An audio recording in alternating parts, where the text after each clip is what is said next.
Kerajaan Sunda Galuh atau Pajajaran merupakan penyatuan dua kerajaan yang pernah menancapkan kekuasaannya dari abad ke-8 hingga ke-16 Masehi. Sejarah berdirinya dua kerajaan di tanah Sunda, Jawa Barat ini tidak terlepas dari naskah kuno Carita Parahyangan yang ditulis pada abad ke-16 Masehi. Dua kerajaan ini merupakan pecahan kerajaan Tarumanegara. Ini merupakan salah satu kerajaan tertua di Nusantara yang menguasai tlatah Sunda pada abad ke-5 hingga runtuh pada abad ke-7. Tarumanegara adalah kerajaan yang menganut agama Hindu beraliran Wisnu. Setelah Tarumanegara tamat pada sekitar tahun 650 Masehi, lantaran serbuan dari kerajaan Sriwijaya, muncul dua kerajaan baru di tanah Pasundan, yakni Kerajaan Sunda dan Kerajaan Galuh. Carita Parahyangan menjelaskan mengenai Kerajaan Galuh dimulai sewaktu Rahyang Tari Medang Jati yang menjadi pemimpin selama 15 tahun. Kemudian kekuasaan diwariskan kepada putranya di Galuh, yaitu Sang Wertikandayun.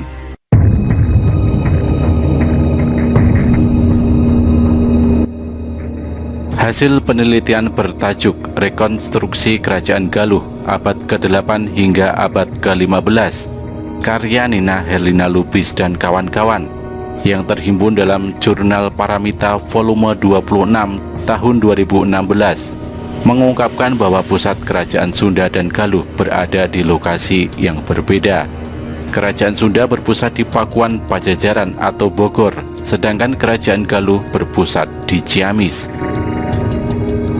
Sebelum menjadi kerajaan yang berdaulat, Sunda dan Galuh berada di bawah taklukan Tarumanegara pada masa pemerintahan Maharaja Linggawarman pada tahun 666 hingga 669 Masehi.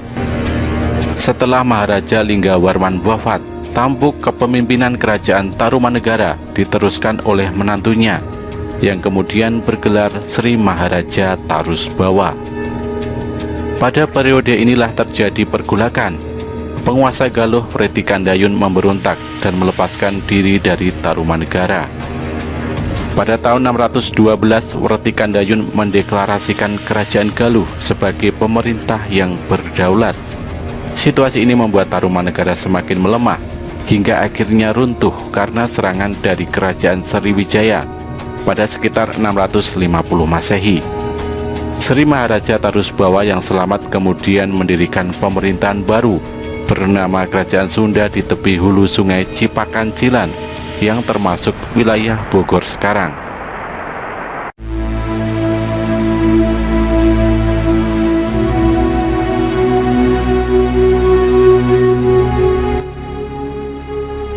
Pada tahun 732 Masehi, sosok yang dikenal dengan nama Sanjaya berhasil menggabungkan Kerajaan Sunda dan Galuh setelah wafatnya Sri Maharaja Tarusbawa. Demikian tulis Ayat Rohaidi dalam Sundakala, cuplikan sejarah Sunda berdasar naskah-naskah Panitia Wangsakerta pada tahun 2005. Sanjaya adalah cicit dari pendiri Kerajaan Galuh, Wertikandayun, yang juga suami dari putri Sri Maharaja Tarusbawa, pendiri Kerajaan Sunda. Sanjaya tampil sebagai pemersatu Sunda Galuh setelah Sri Maharaja Tarusbawa meninggal dunia.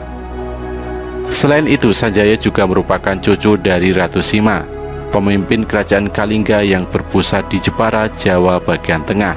Maka Sanjaya pun berhak memimpin Kalingga sepeninggal Ratu Sima.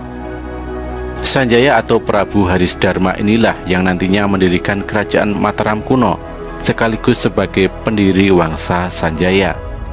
Lantaran harus bertahta di Kerajaan Kalingga, Sanjaya menyerahkan tampuk kekuasaan Sunda Galuh kepada putranya yang bernama Rakyan Panaraban pada tahun 732 hingga 739 Masehi. Namun di bawah pemerintahan Rakyan Panaraban, Sunda Galuh kembali terpecah. Pada tahun 739 Masehi, Panaraban membagi kekuasaan kepada kedua putranya, yaitu Sang Manarah yang berkuasa di Kerajaan Galuh dan Sang Bangga yang mendapatkan singgasana Kerajaan Sunda. Berabad-abad lamanya, dua kerajaan bersaudara ini menjalani hidup masing-masing hingga akhirnya pada tahun 1482 Kerajaan Sunda dan Galuh bersatu kembali berkat terjadinya pernikahan Jayadewata dari Galuh dengan Ambedkasih dari Sunda. Sunda dan Galuh kembali bersatu di bawah pimpinan Jayadewata yang menyandang gelar Sri Baduga Maharaja pada tahun 1482 hingga 1521. Pada masa Sri Baduga Maharaja, Kerajaan Sunda dan Galuh dikenal dengan nama Kerajaan Pajajaran atau Pakuan Pajajaran. Pada tahun 1579, Kerajaan Sunda Galuh atau Pakuan Pajajaran diserang Kesultanan Banten yang membuat imperium di tlatah Pasundan ini harus mengakhiri riwayat panjangnya.